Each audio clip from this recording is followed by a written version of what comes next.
Hey guys, what's up? It's the Gimp Gamer. Recently I got Alpha up and running, so I decided to go ahead and make a video about my initial reaction and show off some of the new areas in the game. Of course, not everything in Alpha is finalized, so take this review with a grain of salt because it's not completely done yet.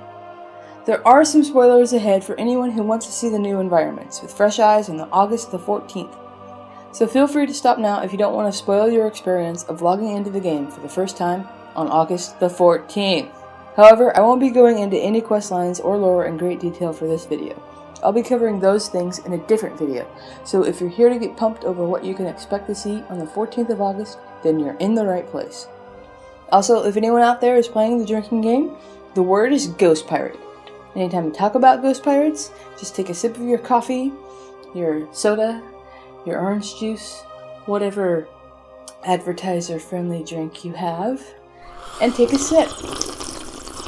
Okay, now that we have that out of the way, let's get this ball rolling.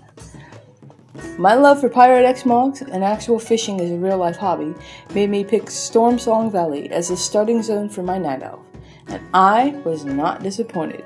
The scenic view combines snowy mountains that transition into rolling lush hills with a waterfront city named Terragard Sound, complete with an official port, grandiose statues, and a gated canal. I was thrilled to see an entire city that set up the game for pirate/fisherman/navy themed questlines, and not just any pirates, ghost pirates. I almost got the feeling of being in a Disneyland sort of setting when I began exploring, like a Pirates of the Caribbean feeling, but in Warcraft. Terragard Sound has everything you might expect in a city built for ships, sailors, and salted fishermen, and freaking ghost pirates. In addition to the mandatory ships and docks scattered throughout the port, you'll find buildings made from old ship hulls, taverns adorned with anglerfish murloc heads, streets decorated with ship wheels, a fish market, vendors on the waterfront, a barracks, a district where crime is rampant due to apathetic guards, and this keep that could possibly be a seriously large instance, possibly with lots of ghost pirates. Please let it be ghost pirates with a legendary spirit sword that's self-aware and talks trash as you play the game. That'd be awesome.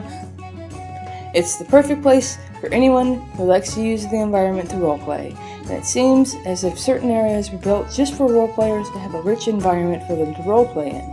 Check out these cute gazebos, these outdoor fire pits surrounded by comfortable cushions, the garden of shrubberies, and the various places you could take your role-playing experience. The shape of the cove and the structure of the city create a large yet strategically placed footing in the zone for the Alliance. Add this to the bay of ships and the cannons placed everywhere, and you have a strong starting area that gives you the feeling of being inside a fortified stronghold that is ready to fight off invaders with an armada of ships, an army of fighters, and a missing fleet. At the very least, it gives you the feeling that you could have a staging ground for an epic battle. You know, a battle with ghost pirates! If Blizzard does this right, this place will become the new spot that everyone hangs out for their high seas fix over Stormwind. During the time I recorded my gameplay, there was only 2 quests for me to take in the city, but I think more will be added later. It seems like a waste to create all this environment only to have nothing going on but a bunch of vendors and a few breadcrumbs.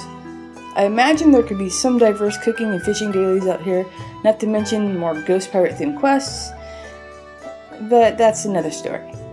The breadcrumb quest starts off by taking you on a free ferry ride through the canals, and eventually leads into some quests that take you to smaller villages in the hills and valleys. As you venture into the story, you get to see this tiny little town, this cool little workyard taken over by ghost pirates, a ship guarded by tentacles and ghost pirates, plus a farm overrun with sentient honey creatures and giant bees that want to kill you, just like ghost pirates want to kill you. I got a really good feeling that we'll be seeing that flying bee mount in this expansion. I'm almost expecting it now. Like the same way I expect my morning coffee to make me... Oh, and did I mention ghost pirates? There's a strong sense of the sea being a source of influence and lore as you progress. And as a California native who has lived within a 20-minute drive to the ocean for over 30 years, I approve of all these ghost pirate ships and anchor-themed quests. Highly. I hope there's a new pirate-themed faction for us to earn Exalted with and get a gear set from. You know, a ghost pirate themed gear set. Yeah, a ghost pirate themed gear set. Ghost pirate stuff. Are you drinking enough of your beverage yet? Ghost pirates. So, with all this talk about the Alliance and ghost pirates, I'm sure you want to hear about what the Horde has in store. Well, you are in luck, because I don't have enough things to say about my Alliance experience so far to get to the 10-minute marker. So I'm also going to talk about Horde. I have not gone as far into the story with the Horde as I have in Alliance, mostly because I found leveling on a Warlock to be so easy that I was killing extra mobs and watching them die quickly instead of just turning in the quests. There was also a bug I ran into along the way that kept me from completing the quest, but I'm sure Blizzard will have everything fixed by the time release day comes. They always do. They always do. In Zuldazar, we're given a lush jungle environment with dinosaurs, some which can eventually be mounted, and some which you can joyride as you throw fruit. There's plenty of Zandalari architecture, and of course the constant presence of the voodoo can be seen by players as they travel around. The king of Zandalari, Rastakhan, has an impressive temple that stays true to the Zagharat style of the previously seen troll temples in cities like Zul'Aman and Stormsong Valley and Jentha Alor out in the hinterlands, only far more impressive and way more awesome. These structures are massive, far bigger than what we've seen before in both surface area and vertical reach. Several of these temples, or ziggurats if you like, are connected through a series of bridges and paths that seem to circulate around each other fairly easily. When we go to the coast, we see that some of the Mogu have taken a piece of this place for themselves, and there also seems to be room for some high seas adventures with the ships in the bay, so there's room for Horde to have their own ghost pirate adventures, or zombie pirates in the case of the undead. There's a dinosaur breeding pit in an area named the Savage Lands, spelled just like the place in the X-Men series. It's rich with strange sights and beautiful yet deadly creatures. All in all, this environment gives you the feeling that you're constantly being surrounded by things larger than yourself, which is what being part of the Horde has always been about. If you're not next to a series of waterfalls reaching through the sky, or navigating a massive Zandalari ziggurat, then there's plenty of giant dinosaurs to help you feel short in comparison.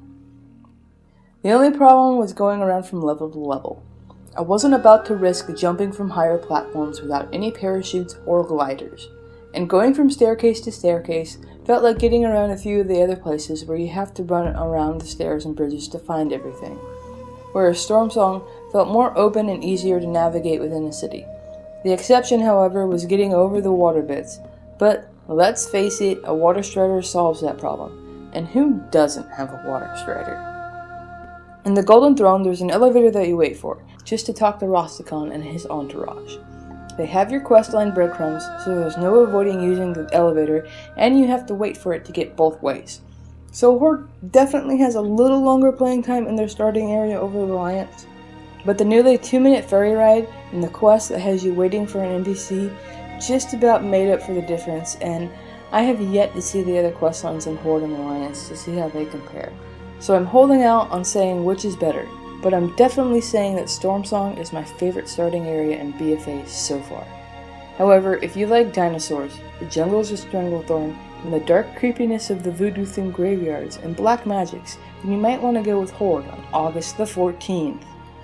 However, if ghost pirates and fishing are more your fancy, then try the Stormsong line. For ghost pirates! I plan on at least trying to give both the Alliance and Horde equal playing time this expansion, and I will certainly be making more alpha review videos until release day, on August the 14th. But until then, be sure to check out my quest video, where I go over what happens in the quest lines in greater detail. That should be coming out soon. Thanks for watching, and I'll catch you guys later. Peace.